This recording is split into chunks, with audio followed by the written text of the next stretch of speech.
Sinta harus menyaksikan suaminya menikah lagi. Di tengah pesta yang penuh kepalsuan, seorang wanita lain datang menuntut pengakuan, mengungkap bahwa suaminya punya rahasia yang jauh lebih besar. Assalamualaikum warahmatullahi wabarakatuh. Kalian dari mana aja nih? Absen yuk, jangan lupa subscribe. Buat yang sudah subscribe, semoga selalu diberkahi kebaikan dan rezeki yang mengalir. Gaun brokat berwarna krem ini terasa begitu berat di tubuhku, bukan karena bobot kainnya, melainkan karena beban yang menindih hatiku. Di hadapanku, di atas pelaminan yang dihias bunga-bunga melati, berdiri suamiku, Rendra. Ia tersenyum cerah, senyum yang sama persis saat ia melamar aku 5 tahun lalu. Namun, kali ini senyum itu bukan untukku. Ia bersanding dengan wanita lain. Namanya Dina. Aku, Sinta, berdiri di sudut ruangan, di antara deretan kursi tamu yang kosong, menyaksikan semua ini. Aku adalah istri sahnya. Jantungku berdebar tak karuan, setiap detakannya terasa seperti pukulan telak. Aku masih mengingat jelas saat Rendra pamit dengan alasan perjalanan bisnis keluar kota. 3 hari ia menghilang, dan ketika ia kembali, ia membawa kabar yang menghancurkan seluruh duniaku. Ia berkata bahwa ia akan menikahi Dina, wanita yang ternyata sudah ia kenal sejak lama. Ia meminta izin, seolah-olah pernikahan kami hanyalah sebuah formalitas belaka. Aku menolak, tentu saja.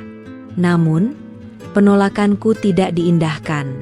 Aku tetap datang ke pesta ini, berharap ada keajaiban. Terdengar bisikan-bisikan dari para tamu yang melihatku.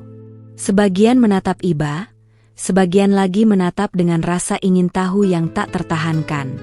Sebagian besar orang di ruangan ini tahu aku adalah istri Rendra, namun mereka tetap datang, mungkin karena undangan dari keluarga besar Rendra yang sangat terpandang. Pesta ini adalah pesta yang sengaja dipamerkan. Tiba-tiba, sebuah suara tajam memotong lamunanku. Ibu mertuaku, Bu Ina, menghampiriku.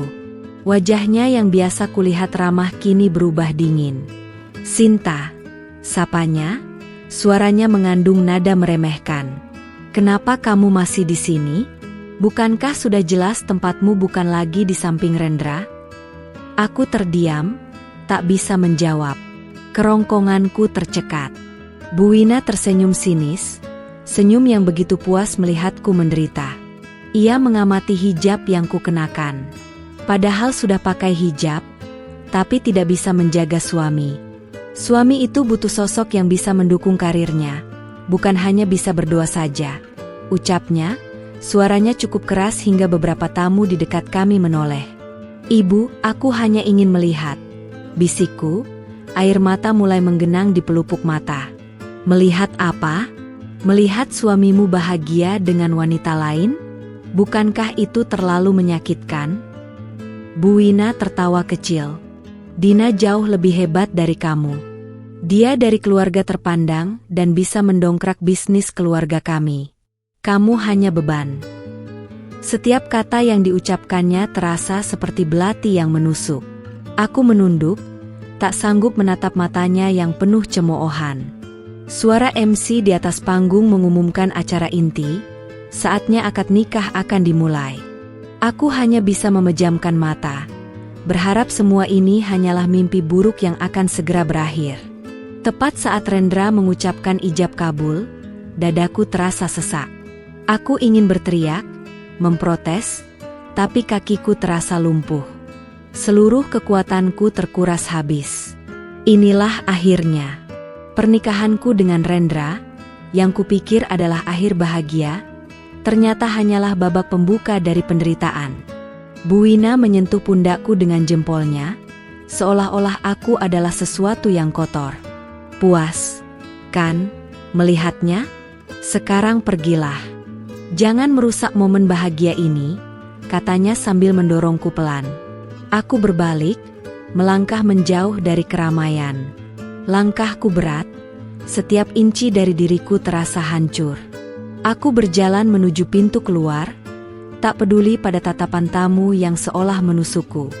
Tiba-tiba, sebuah suara dari belakang menghentikan langkahku. Bukan suara Rendra, bukan pula Bu Ina. Suara itu adalah suara MC di atas panggung. "Maaf, hadirin sekalian," katanya, terdengar panik. "Acara kita akan ditunda sejenak." Aku tidak tahu apa yang terjadi. Aku terus berjalan, tak ingin lagi melihat. Tapi suara itu terus berlanjut, diikuti bisikan-bisikan gaduh yang semakin keras. Aku berbalik, dan yang kulihat adalah kekacauan. Rendra dan Dina tampak tegang, sementara Bu Ina berdiri mematung, wajahnya pucat pasi. Ada keributan di dekat pintu masuk. Seorang wanita berteriak, suaranya menggema di seluruh ruangan. "Rendra, kamu tidak bisa menikah lagi. Kamu masih punya aku dan anakmu." Mata semua tamu tertuju pada wanita itu. Ia menggendong seorang anak kecil. Wajahnya terlihat berantakan, tapi suaranya penuh amarah. Rendra tampak seperti orang yang baru saja melihat hantu. Ia memanggil nama wanita itu. Bu Ina menghampirinya, mencoba menenangkannya. Namun wanita itu justru semakin gencar. "Kamu janji akan menikahiku. Kamu janji akan bertanggung jawab pada anak kita." Aku tertegun, tubuhku kaku di tempat. Jadi, bukan hanya aku yang menjadi korban, ada wanita lain? Aku merasakan campur aduk emosi, antara terkejut, marah, dan rasa iba. Aku berdiri di sana, di tengah-tengah kekacauan, menyaksikan semua yang terjadi. Tamu mulai berbisik, lalu beranjak dari tempat duduk mereka. Pesta itu, yang tadinya penuh tawa dan kebahagiaan palsu, berubah menjadi arena perdebatan dan malu. Keributan itu semakin membesar. Suara wanita yang mengaku istri Rendra itu, diiringi tangisan anak kecil di gendongannya, memecah keheningan yang sempat tercipta. Semua mata, yang tadinya menatapku dengan iba, kini beralih menatap Rendra, Dina, dan Bu Ina dengan tatapan yang penuh rasa ingin tahu dan jijik.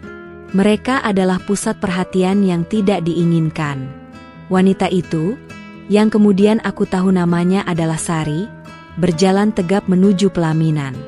Ia tidak peduli pada tatapan sinis dari keluarga Dina. "Tanggung jawabmu tidak hanya padaku, Rendra, tapi pada anakmu ini," katanya, suaranya bergetar.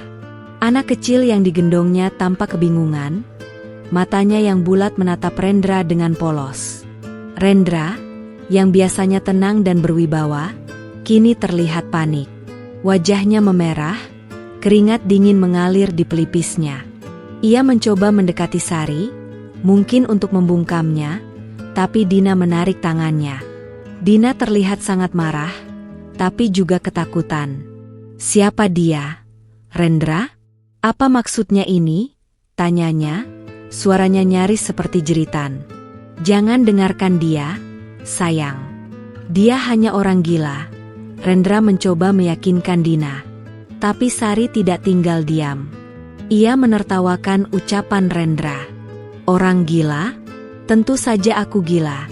Setelah kamu menipu dan menelantarkan aku dan anak kita. Ini akta kelahiran anak kita, Rendra," teriak Sari sambil mengangkat sebuah map. Tulisannya jelas. Namanya Randy, nama belakangnya sama denganmu.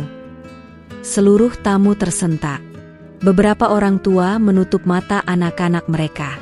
Skandal ini terlalu besar untuk sebuah pesta pernikahan. Aku melihat Bu Ina, wajahnya pucat pasi, matanya melotot seolah tak percaya. Ia mencoba menggapai Sari, tapi Sari menepis tangannya. "Jangan sentuh aku. Kalian semua penipu. Kalian menjebak Rendra dan memisahkan aku dari anakku. Apa maksudmu?" Bu Ina akhirnya bersuara, suaranya tajam tapi lemah. "Suamiku Rendra, dan dia sudah memiliki anak denganku," teriak Sari. "Tunggu, Ibu, kau bilang Rendra suamimu? Tapi Rendra itu suamiku. Kami sudah menikah 5 tahun. Suaraku, yang tadinya hanya bisikan, kini terdengar lebih jelas. "Oh, ya ampun, dia istrinya yang sah?" bisik salah satu tamu. "Jadi Rendra ini punya istri dua? Dan sekarang ada wanita lain yang mengaku punya anak dengannya. Ini sangat memalukan," seru Bu Ina dengan suara tajam. "Memalukan?" teriak Sari. "Yang memalukan itu kalian. Kalian merebut Rendra dariku. Dan kalian mau menikahkannya lagi." Para tamu mulai bubar. Mereka tidak ingin menjadi bagian dari drama yang memalukan ini. Beberapa orang tua menarik anak-anak mereka. Sebagian lagi merekam kejadian ini dengan ponsel mereka.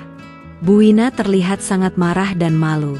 Ia mencoba mendorong Sari, tapi Sari membalasnya dengan berteriak, "Jangan sentuh aku. Kamu yang membuat Rendra meninggalkanku.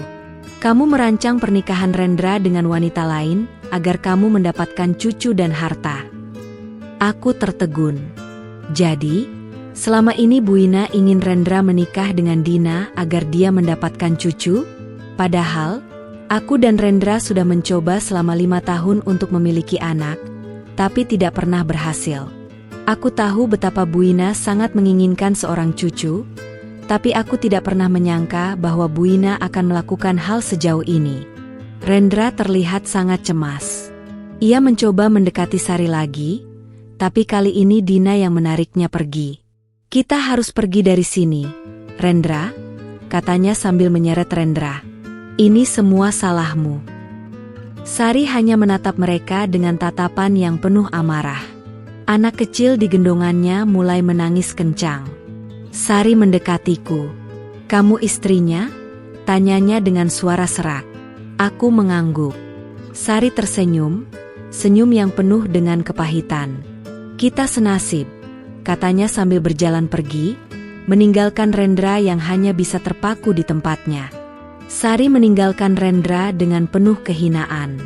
Ia membelakangi Rendra, tak ingin lagi menatap wajahnya. Ia pergi dengan tangisan dan amarah yang memenuhi seluruh ruangan. Suara tangis anak kecil itu, dan suara teriakan Sari, masih menggema di seluruh ruangan bahkan setelah mereka pergi. Rendra masih mematung di tempatnya. Bu Ina, yang tadinya terlihat penuh percaya diri, kini terlihat sangat malu.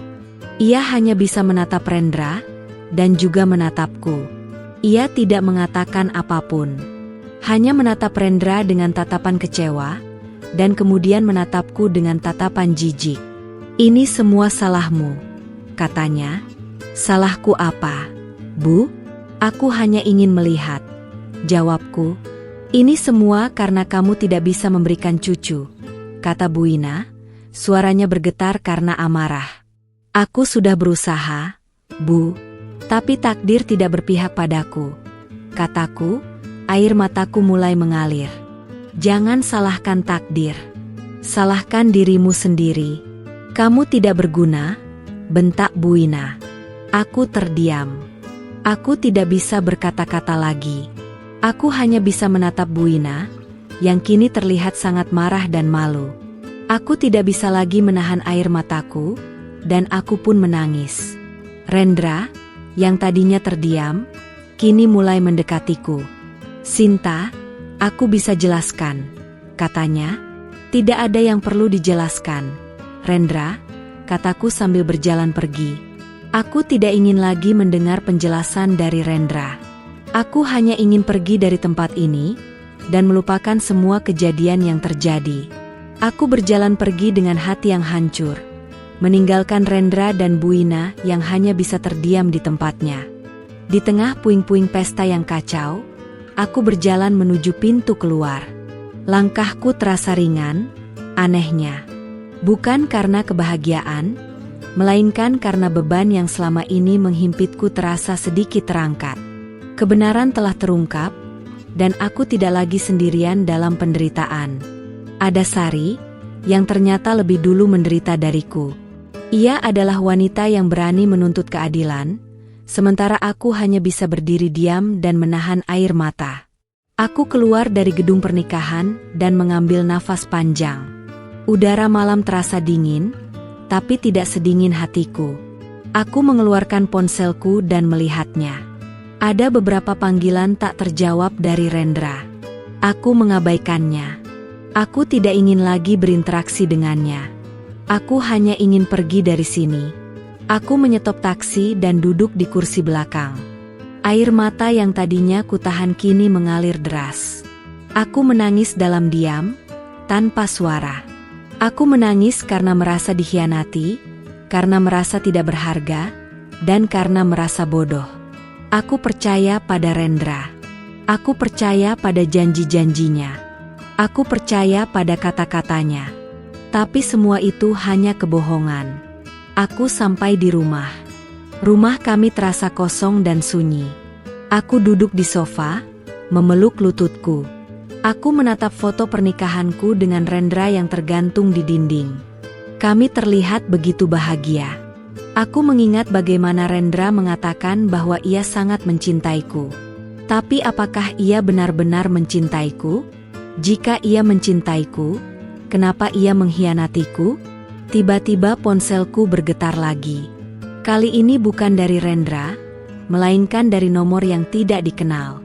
Aku ragu-ragu untuk mengangkatnya, tapi akhirnya aku angkat. Halo? Sinta? Suara seorang wanita. Ini aku, Sari. Aku terkejut. Bagaimana ia bisa mendapatkan nomor teleponku? Bagaimana kamu bisa tahu nomorku? Aku meminta nomor teleponmu dari salah satu tamu. Aku tahu, kita berdua adalah korban. Kita harus bersatu, katanya. Aku ingin menceritakan semuanya kepadamu. Kita harus bertemu. Aku berpikir sejenak. Apa yang harus aku lakukan? Apakah aku harus percaya padanya? Tapi aku juga ingin tahu kebenaran.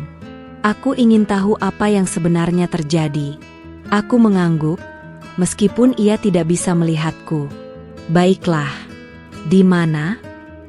Di kafe dekat rumahmu. Aku akan menunggumu di sana, katanya. Aku menutup telepon, dan hatiku berdebar tak karuan. Aku tahu ini adalah hal yang benar untuk dilakukan. Aku harus tahu kebenaran.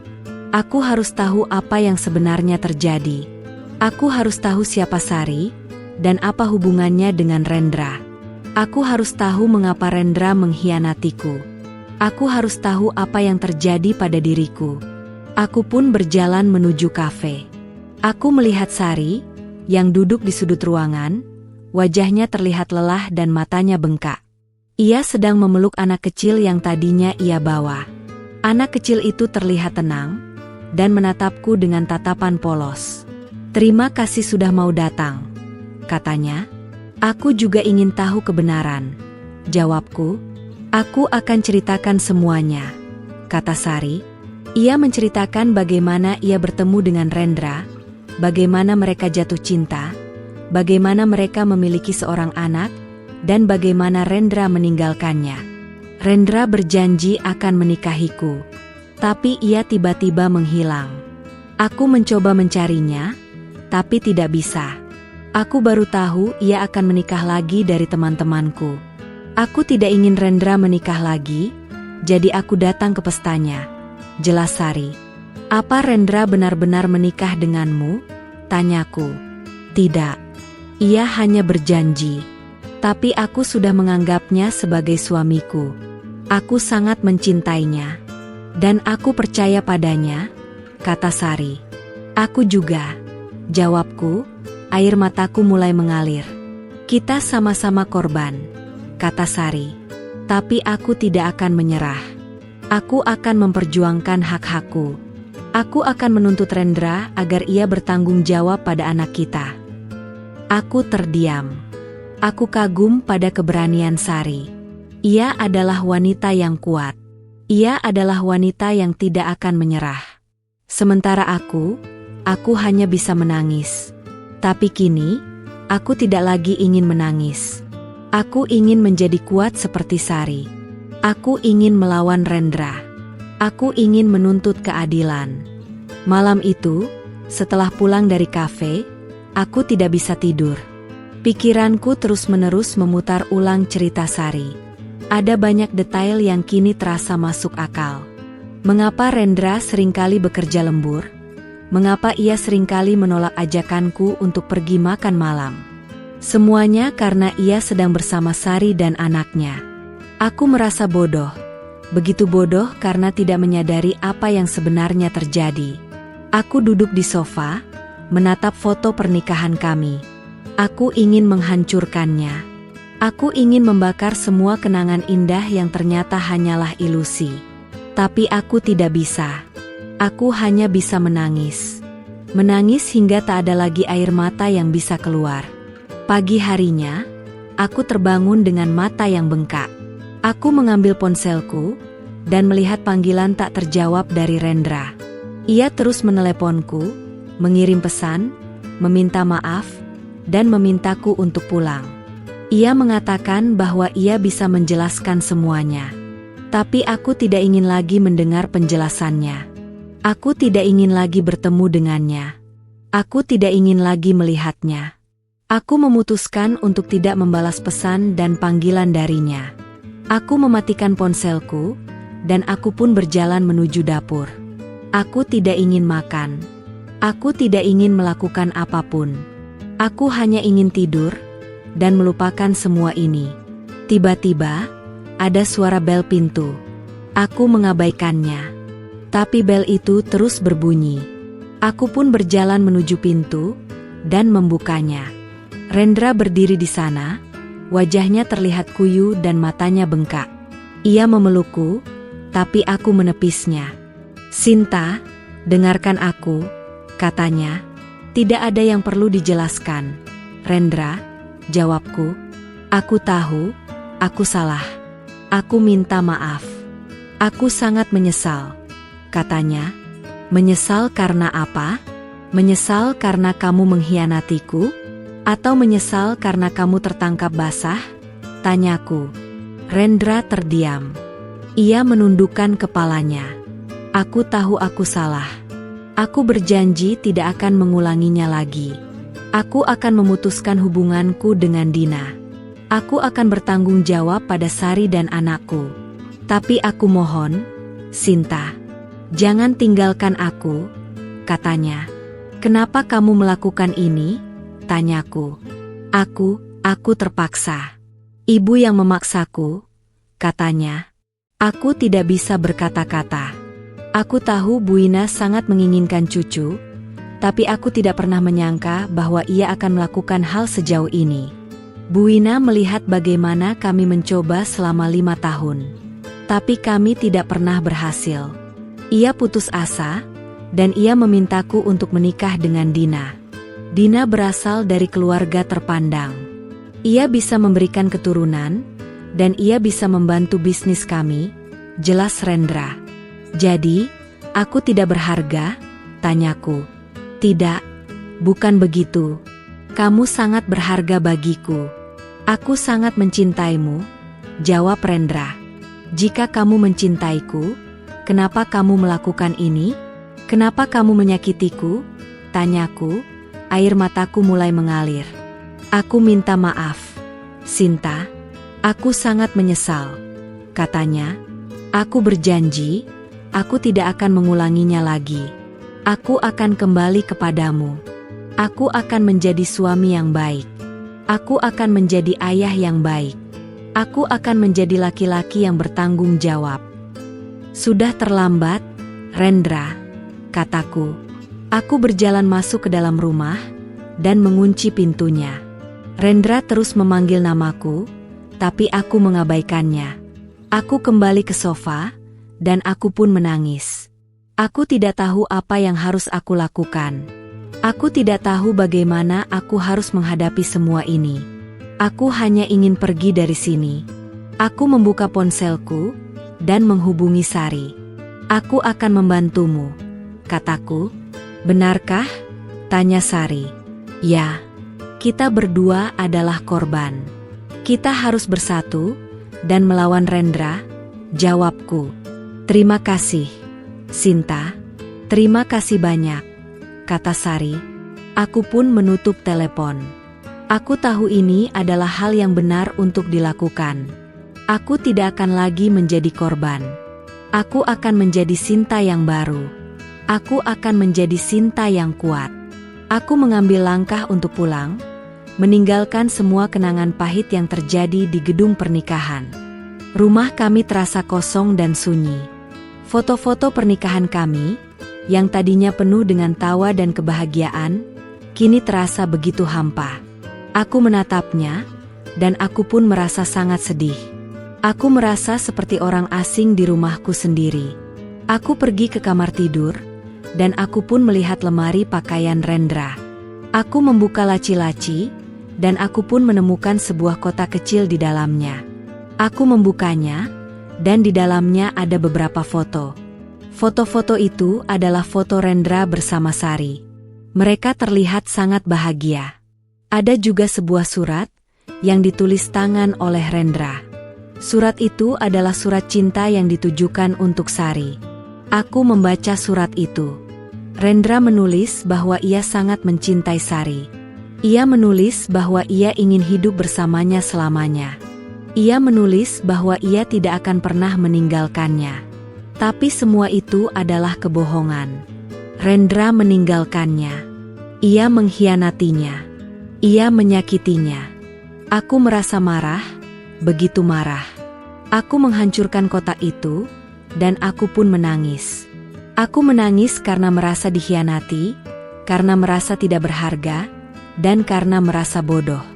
Aku percaya pada Rendra. Aku percaya pada janji-janjinya. Aku percaya pada kata-katanya. Tapi semua itu hanya kebohongan. Tiba-tiba, ponselku bergetar. Aku melihatnya. Ada panggilan dari nomor yang tidak dikenal. Aku ragu-ragu untuk mengangkatnya, tapi akhirnya aku angkat. Halo? Sinta? Suara seorang wanita. Ini aku, Dina. Aku terkejut. Dina? Ya, aku ingin berbicara denganmu. Aku ingin minta maaf. Katanya, kenapa kamu harus minta maaf? Tanyaku. Aku tahu, aku salah. Aku tahu, aku telah menyakitimu. Tapi aku tidak tahu bahwa Rendra sudah menikah. Aku tidak tahu bahwa Rendra sudah punya anak. Katanya, kamu tidak tahu? Tanyaku. Tidak. Rendra berbohong padaku. Ia mengatakan bahwa ia sudah bercerai. Ia mengatakan bahwa ia tidak punya anak. Ia mengatakan bahwa ia sangat mencintaiku. Tapi semua itu bohong. Jelas Dina. Jadi, kamu juga korban? Tanyaku.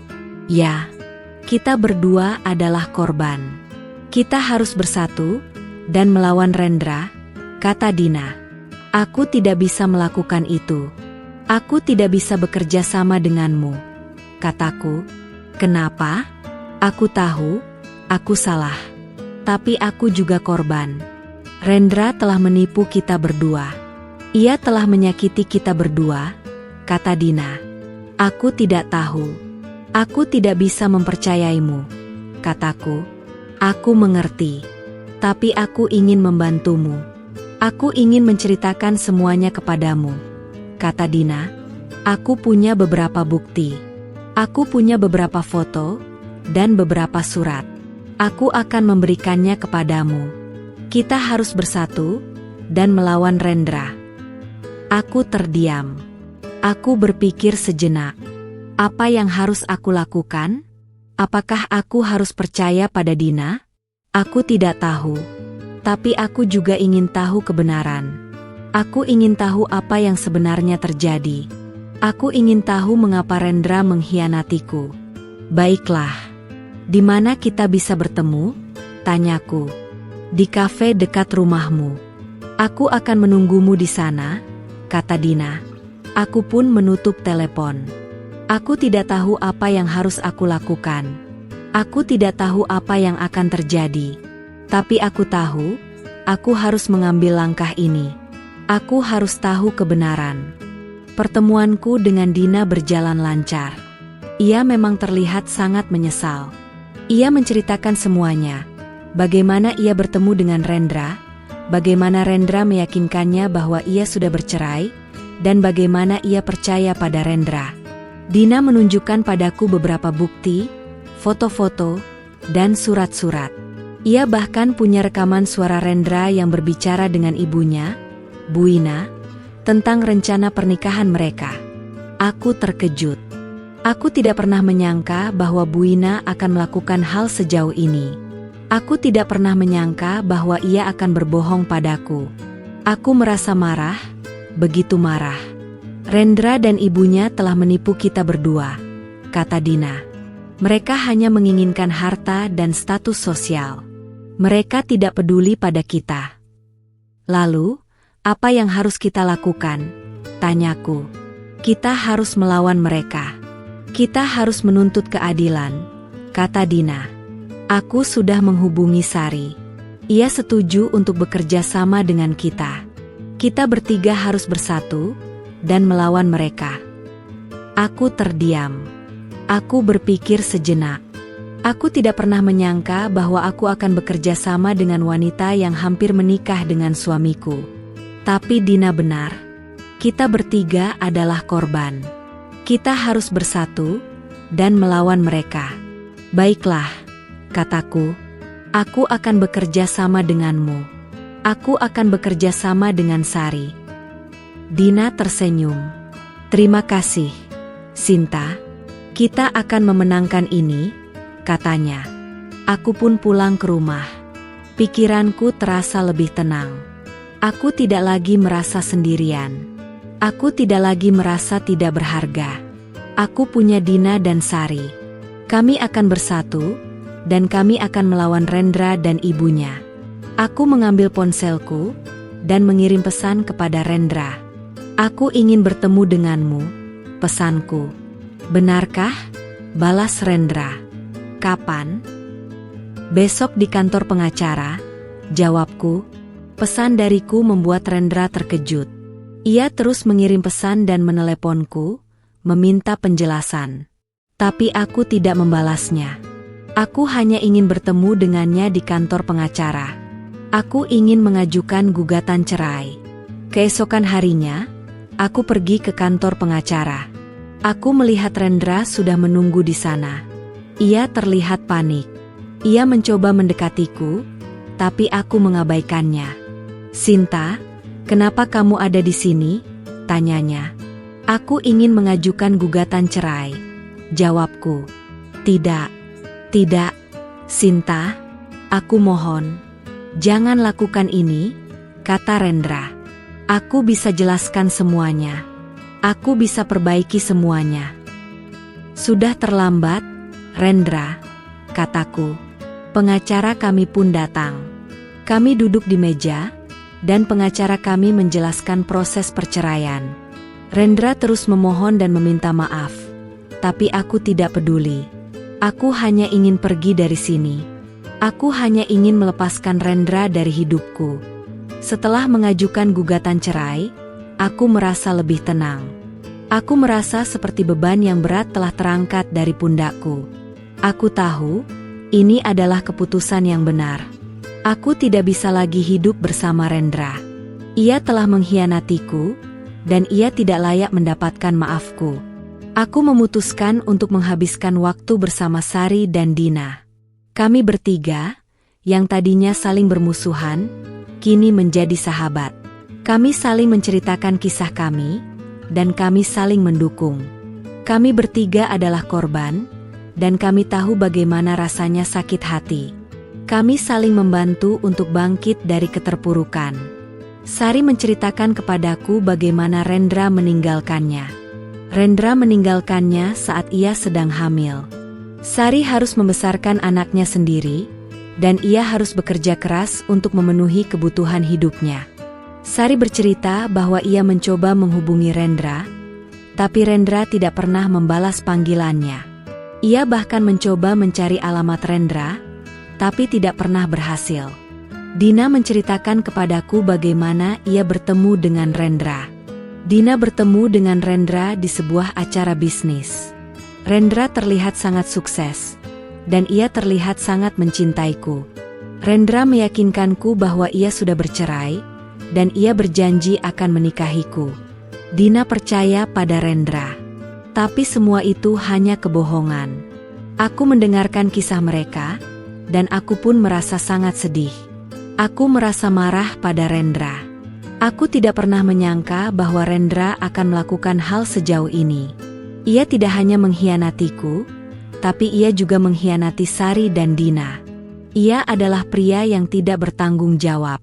Kami bertiga memutuskan untuk melawan Rendra.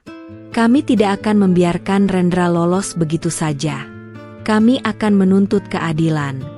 Kami akan menuntut Rendra agar ia bertanggung jawab pada perbuatannya. Kami pergi ke kantor pengacara lagi, dan kami menceritakan semua yang terjadi. Kami menunjukkan bukti-bukti yang kami kumpulkan. Pengacara kami mengatakan bahwa kami memiliki kasus yang kuat. Kami akan memenangkan ini. Kami akan memenangkan ini, dan kami akan mendapatkan keadilan. Aku pun merasa lebih kuat. Aku tidak lagi merasa sendirian. Aku punya Sari dan Dina. Kami bertiga adalah tim. Kami bertiga akan melawan Rendra, dan kami akan memenangkan ini. Setelah mengajukan gugatan cerai, aku tidak lagi bertemu dengan Bu Ina. Ia terus meneleponku, mengirim pesan, meminta maaf, dan memintaku untuk kembali. Tapi aku mengabaikannya. Aku tidak ingin lagi berinteraksi dengannya. Ia adalah bagian dari masalahku. Suatu hari, aku sedang berjalan di taman, dan aku pun melihat Bu Ina. Ia terlihat sangat sedih, dan matanya bengkak. Ia berjalan ke arahku, dan ia memelukku.